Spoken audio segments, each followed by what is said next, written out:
Hello बच्चों, आप में से कुछ बच्चों ने 2025 की नीट की तैयारी स्टार्ट कर भी दी होगी। ठीक है, तो जिन बच्चों ने 2025 के लिए नीट की प्रिपरेशन स्टार्ट कर दी है, उनके लिए हम आपको थोड़ा सा यहाँ पर बता देंगे कि उनके लिए क्या क्राइटेरिया होगा,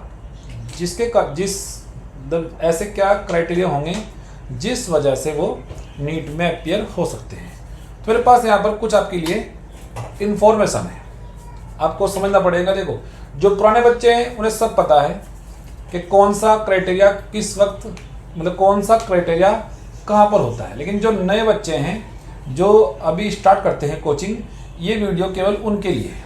ठीक है, तो आप यहाँ पर देख सकते हैं, यहाँ पर लिखा है ऑल अबाउट नीट 2025 या 2025। फर्स्ट हमारे पास क्या है, एलिजिबिलिटी क्राइटेरिया। उसमें आपका फर्स्ट नंबर पर एज, कि आपकी उम्र कितनी है। ठीक है, तो बात करते हैं लोअर की कि कम से कम कितनी एज होनी चाहिए। तो कम से कम इसमें आपके 17 ईयर्स है, आप 17 साल के हो, कम से कम है।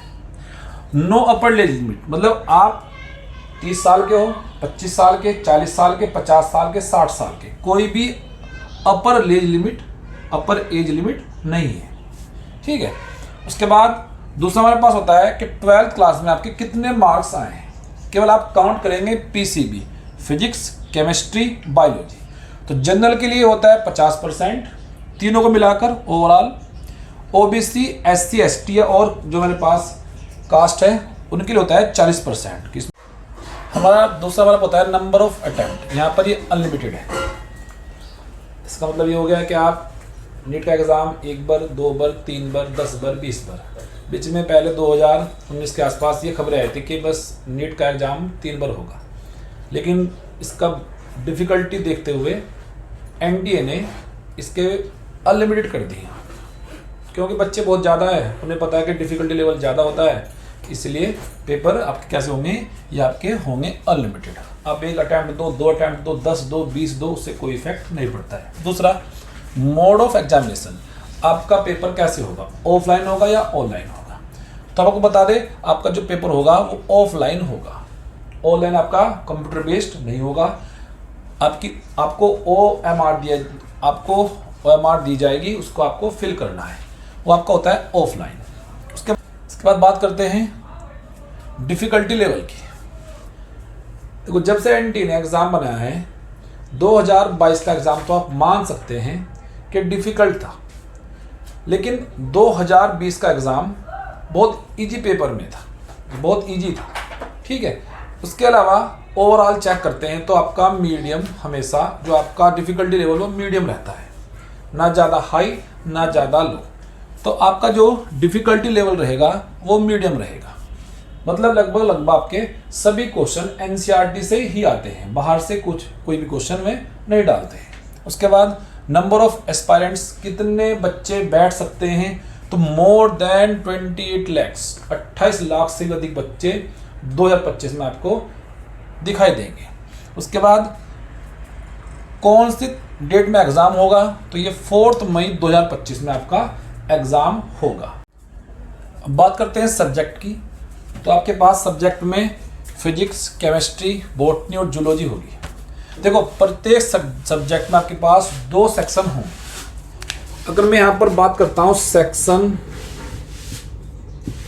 ए की बात करते हैं, सेक्शन ए प्रत्येक सब्जेक्ट में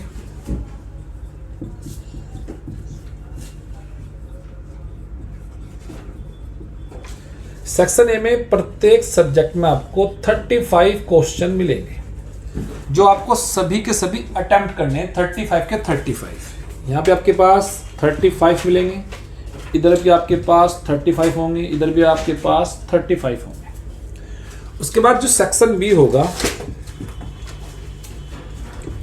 सेक्शन बी में आपको 15 क्वेश्चन मिलेंगे। 15 क्वेश्चन आपको इधर मिलेंगे, 15 आपको इधर मिलेंगे और 15 आपको इधर मिलेंगे। अब ध्यान से आपको देखना है कि 15 क्वेश्चन में से आपको केवल 10 करने हैं। कितने करने हैं? केवल 10 करने। कोई भी 10 क्वेश्चन आप उसमें अटेम्प्ट कर सकते हैं, कोई भी 10 क्वेश्चन, 15 में से 10 क्वेश्चन अटेम्प्ट करने हैं। यदि आपने गलती से OMR में पहले 12 क्वेश्चन आपने कर दिए, बाई चांस सेक्शन बी के आपने 12 क्वेश्चन कर दिए हैं, अब क्या करेगा इसमें, जो एनटीए का नियम है कि पहले 10 क्वेश्चन ही माने जाएंगे, बाद के 2 ऑप्शन आपके नहीं माने जाएंगे। ये मेरे पास सब्जेक्ट से रिलेटेड जानकारी है। अब आपको तैयारी कैसे करनी है, इसके बाद आपके पास एक पूरा पैटर्न बना होना चाहिए 2025 के लिए। सबसे पहला काम आपको केवल बायोलॉजी और केमिस्ट्री की NCERT ही पढ़नी है, इसके अलावा आपको कोई दूसरी बुक नहीं पढ़नी है। क्वेश्चन प्रैक्टिस के लिए आप MTG ले सकते हैं, या जैसी बुक जिसके अंदर NCERT के क्वेश्चन संबंधित है आप वो वाली बुक सजेशन कर सकते हैं। लेकिन मैं आपको NCERT के अलावा फिजिक्स, केमिस्ट्री या बायोलॉजी में आप कोई दूसरी बुक मत पढ़ना, केवल NCERT ही पढ़ना, और अपना टाइम टेबल जरूर बना लेना कि इस टाइम से ये पढ़ना है। दूसरी बात जो सबसे इम्पोर्टेंट होती है, मॉक टेस्ट। जब आपका सिलेबस अच्छे से कंप्लीट हो जाए तो मॉक टेस्ट जितने आप लगा सकते हैं उतने अधिक से अधिक टेस्ट लगाना, उससे आपकी प्रिपरेशन अच्छी हो जाएगी। ओके।